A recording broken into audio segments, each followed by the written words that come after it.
Munyao Emergency Manager here. I know that for so many First Nations people, I trigger a lot of thoughts, emotions, past experiences to come up because of the way you've been treated by, past white people that have come into your community either as an employee or a consultant or some other service provider. I get that.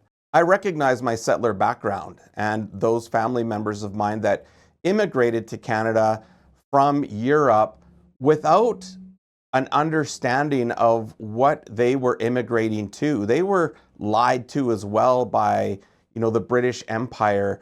They were told that coming to Canada was a promise of, hope and positivity and rebuilding. And they weren't told about the genocide and what was going on with the Canadian government and First Nations. If they knew that, I don't know if my family would have immigrated to Canada. But I have an opportunity now to learn from my ancestors and try to advocate and support Indigenous peoples in Canada as they bring their culture and language back, continue on with their traditions and growth as a people. So we as nations and Canada can build something together. Back when the Truth and Reconciliation Commission was in Edmonton, I attended with my family, and that's where my journey started formally with reconciliation. It is like for so many Canadians, it started with that commission.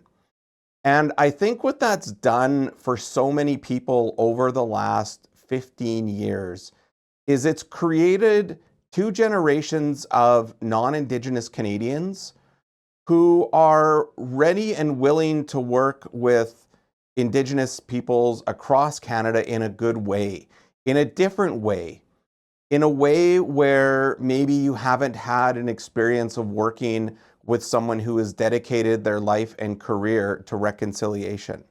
I've worked with contractors who have come into First Nation communities and charged $500 an hour. I look at working with Indigenous peoples as a two-way street in terms of learning.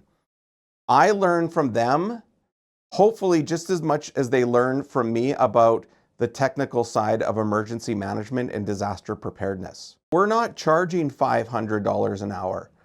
We're not there to maximize our billable hours and provide services and try and stay around on contract for as long as possible. I've traveled to over 45 reserves across Western Canada, Yukon, Northwest Territories, including visiting some communities in Australia. I've also talked to Indigenous peoples in Scandinavia, in the Arctic. And I'm not going to pretend that just because I've been to reserves where I've worked and lived on them, that I am going to fully understand the trauma and the pain and the suffering that Indigenous peoples have gone through in Canada.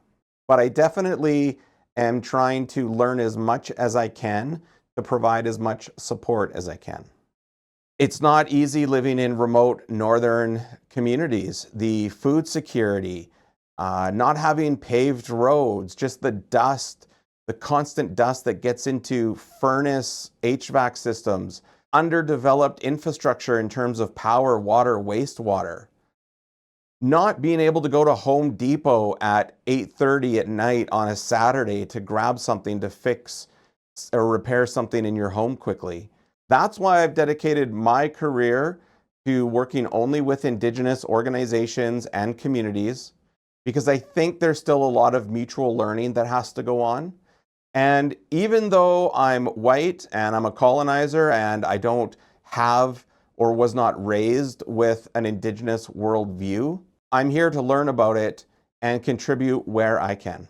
Because at the end of the day, I have two hands, two ears, a mouth. I can type, I can use computers, I can facilitate, I can lead, develop presentations, and that's the capacity we bring to your community.